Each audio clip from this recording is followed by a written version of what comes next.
Hello guys, David here. Well, in this video I want us to look at frameworks. What are frameworks, or what is a framework? So, well, without wasting any time, let's look at it. So a framework, I would say, it's a software or library that other people wrote to help us as developers simplify the process of creating websites and web application. They provide a basic structure, or foundation on which we can build upon.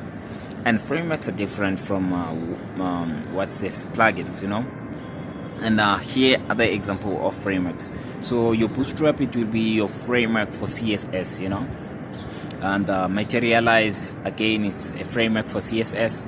And for JavaScript, you will have things like React and Angular.